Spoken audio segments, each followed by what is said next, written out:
Hello students, आइए आज जो है class 10th grammar book excellent जो है एक्सीलेंट बुक से जो है एक्सरसाइज नंबर 14 इनडायरेक्ट का हल करते हैं। तो इसके पहले हम 13 तक सॉल्व कर चुका हूँ और उसके रूल्स और एग्जांपल्स भी बता चुका हूँ। नहीं देखे हैं तो class 10th excellent grammar playlist है, वहाँ से देख लीजिए, या फिर डिस्क्रिप्शन में लिंक है, वहाँ से देख लीजिए।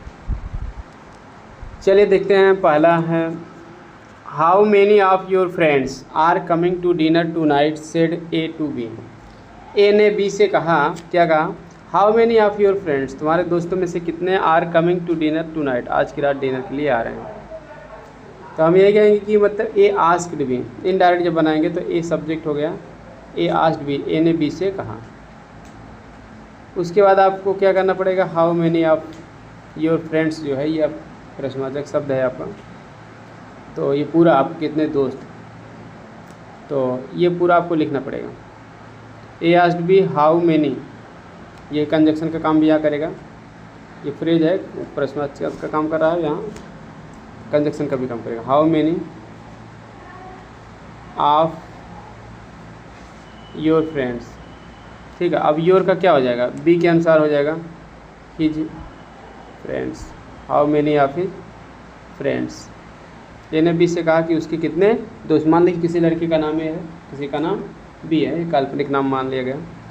तो how many of his friends, अब बी के अनुसार ही हो जाएगा। आर का क्या हो जाएगा, वाज हो जाएगा, ठीक है। How many of his friends, उसके कितने दोस्त, अच्छा आर नहीं होगा, वर होगा सर, क्योंकि फ्रेंड्स का ही है। हिज के अनुसार तो लगेगा नहीं, ठीक है, फ्रेंड्स के अनुसार लगेगा। How many of his friends were coming tonight to dinner, coming to were coming to dinner हो जाएगा।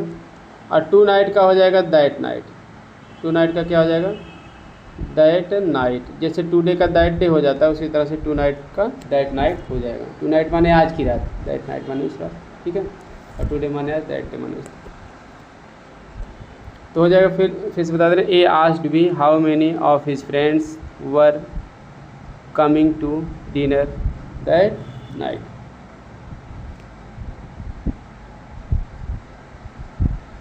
अगला है, why didn't you get up earlier asked the mother angrily. तो द मदर आस्क्ड एंग्रीली पहले लिखा जाएगा, the mother लिखा जाएगा, फिर आज तब angrily. Why didn't you get up, तो why didn't you get up, देखिए पहले आप लिखेंगे द मदर,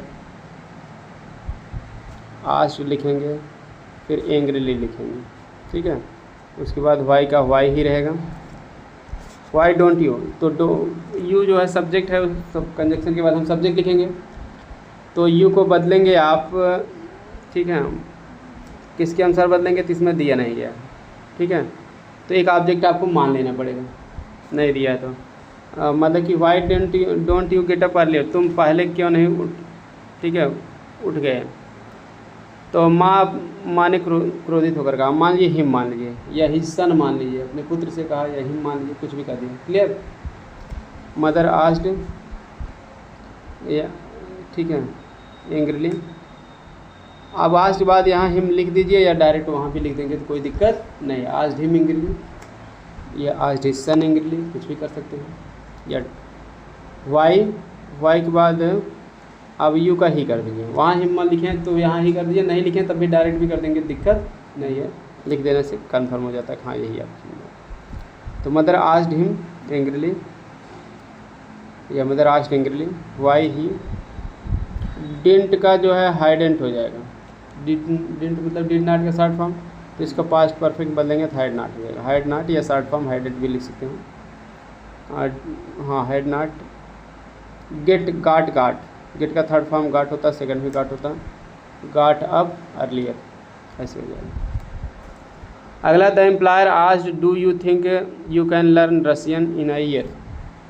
तो हो जाएगा द एम्प्लॉयर, आस्क्ड का आस्क्ड ही रहेगा। अब यू है तो आप ऑब्जेक्ट मी मान लीजिए, the employer asked me, clear. या तो आप मी ना मानना चाहें तो आप हिम मान लीजिए, हिम क्योंकि हमेशा मान सकते, बताया गया था ना। और वैसे आप ये थर्ड पर्सन या सेकंड मी भी मान सकते हैं, तो ये तो जिसकी कमी है वो मानिए, या तो हमेशा आप थर्ड पर्सन मान लीजिए, क्लियर, यही चीज़ है। तो मदर आस्क्ड हिम मान लीजिएगा।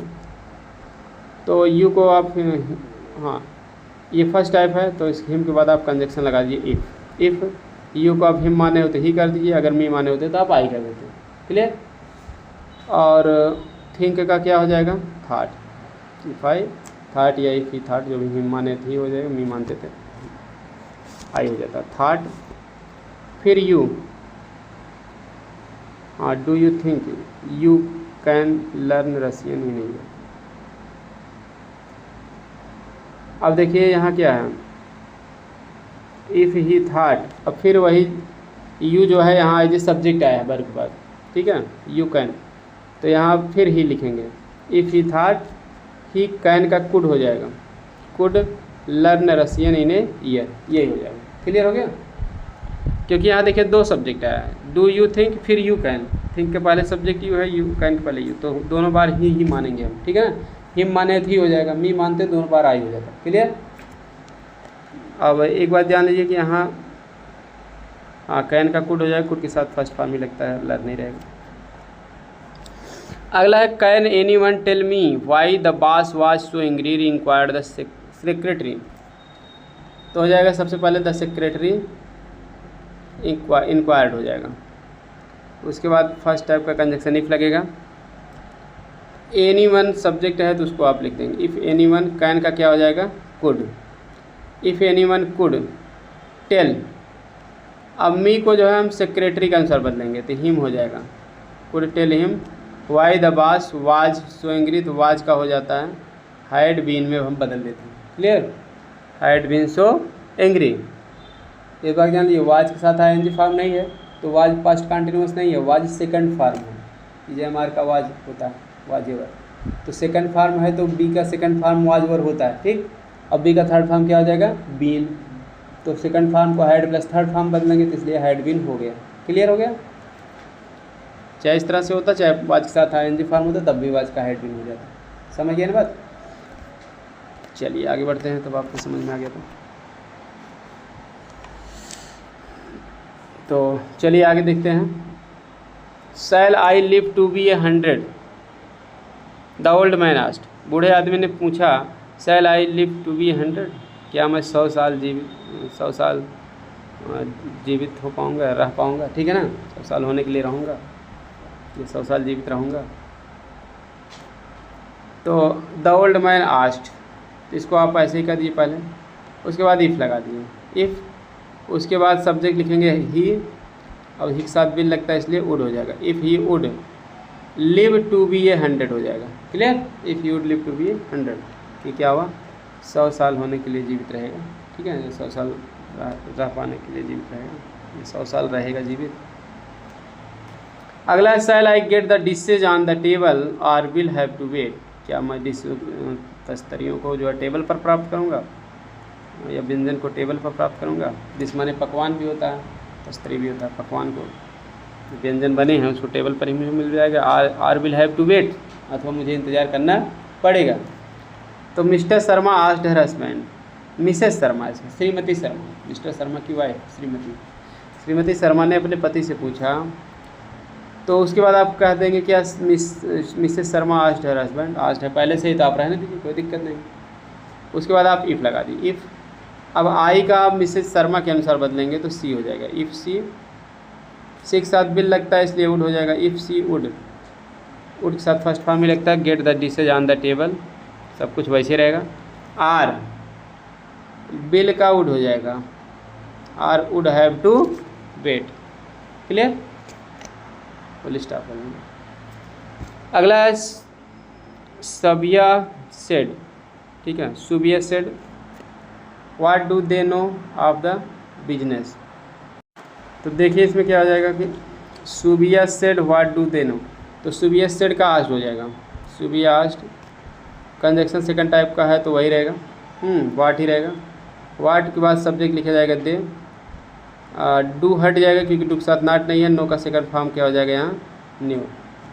सुबिया asked what they knew of this का दैट हो जाएगा, of that business, full stop तो बोलिए।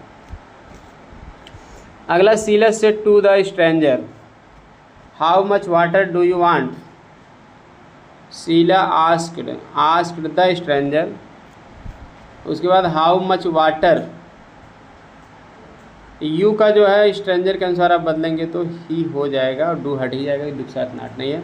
और उसके बाद वांट का सेकंड फॉर्म वांटेड हो जाएगा। How much water he wanted, Sheela asked stranger और the stranger how much water he wanted. अगला है he said to the old lady what is there that is worth talking. Sheela said to the old lady, said to का हो जाएगा आज, Sheela asked the old lady. उसके बाद वाट का वाट ही रहेगा, कंजक्शन हो जाएगा वाट, वाट के बाद हो जाएगा सब्जेक्ट देयर, तब वाज हो जाएगा वर्ब। वाट देयर वाज, वहाँ पर क्या था। दैट इज का हो जाएगा that was worth talking, talking worth talking माने बात करनी है, वहाँ पर क्या था जो बात करनी है। Are you speaking the truth lady, he said, उसने कहा क्या तुम सत्य बोल रही हो महिला। तो कहने का मतलब वह महिला से ही कहा है, तो लेडी को हम क्या बना देंगे ऑब्जेक्ट, तो हो जाएगा ही आस्क्ड द लेडी। अब यहाँ लेडी के पहले द भले नहीं लेकिन आप यहाँ लगा देंगे, क्योंकि संबोधन के लिए जो है आर्टिकल नहीं लगता, लेकिन जब हम इनडायरेक्ट बनाते हैं तो उसमें आर्टिकल लग जाता है, क्योंकि हम संबोधित नहीं कर रहे हैं तब बता रहे हैं। ठीक है, तो हो जाएगा ही आस्क्ड द लेडी। उसके बाद ये फर्स्ट टाइप है तो इफ लगा दें, इफ़ यू को लेडी के अनुसार बदलेंगे तो सी हो जाएगा, आर का वाज हो जाएगा, she was speaking the truth, इस तरह से हो जाएगा। तो हो जाएगा ये ही आस्क्ड द लेडी। उसके बाद जो है इफ़ हो जाएगा फर्स्ट टाइप है, यू का लेडी के अनुसार हो जाएगा सी, आर का वाज हो जाएगा speaking the truth. He asked the lady if she was speaking the truth. अगला देखते हैं ये ग्रामर जो 2014 में यूपी बोर्ड में पूछा भी गया है। My father said to me have you completed your work now. तो सेड टू का हो जाएगा asked, my father asked me. उसके बाद हम इफ़ लगा देंगे मी के बाद, इफ़ यू को जो हम मी के अनुसार बदलेंगे, आई हैव का क्या हो जाएगा had, if I had completed. और योर का हो जाएगा माई वर्क, नाउ का हो जाएगा देन। ठीक, तो my father asked me if I had completed my work then. 12वां है व्हाट इज़ द गेम, खेल क्या है, what are you getting at. ठीक है, said the burglar to the old man. अब यहाँ क्या है कि said the burglar to the old man, तो आपको सबसे पहले लिखना पड़ेगा द बर्गलर। बर्गलर माने होता है सेंध मार, जो घर में जैसे चोरी करने की तलाश से घुसे, ठीक, उसको बर्गलर कर। The burglar asked the old man हो जाएगा, आज द ओल्ड मैन। उसके बाद वाट है तो वाट ही रहेगा, कन्वेक्शन नहीं हो जाएगा। What is the game, what the game was हो जाएगा, पहले द गेम लिखेंगे पर बाद में हो जाएगा। ठीक है, वाट द गेम वाज कि कौन सा खेल था। अब देखिए अगला वाक्य प्रश्नवाचक है ना, तो आपको क्या करना, एंड लगा के जोड़ देंगे। दोनों अगर एक कैटेगरी के रहते हैं, एक ही प्रकार के, एक प्रश्नवाचक हैं या शर्ट हो, तो उसको हम जोड़ देते हैं। एंड वाट फिर कर देंगे वाट, ठीक है, एंड वाट। अब यू का जो है हम किसके अनुसार बदलेंगे, ओल्ड मैन के अनुसार बदलेंगे, ऑब्जेक्ट के अनुसार। वाट के बाद ओल्ड मैन के अनुसार ही हो जाएगा, आर का क्या हो जाएगा was. And what he was getting eight. अब उसके बाद फिर स्टार्ट कर देंगे, फिर से बता दे रहे हैं इसको उसके बाद। The burglar asked the old man what the game was and what he was getting eight. I hope समझ में आ गया होगा। तो इस तरह से वीडियो पसंद आए तो लाइक सब्सक्राइब शेयर ज़रूर करिए। और इसके बाद आपको हम एक्सरसाइज नंबर 15 अगले वीडियो में बताएंगे। जो आपके दोस्त हैं उनके साथ शेयर कर दें, और चैनल पर नए हो तो सब्सक्राइब करके घंटी दबा दें, ताकि जैसे ही अपलोड करूँ अगले वीडियो आपको नोटिफिकेशन मिल जाए। Thanks for watching.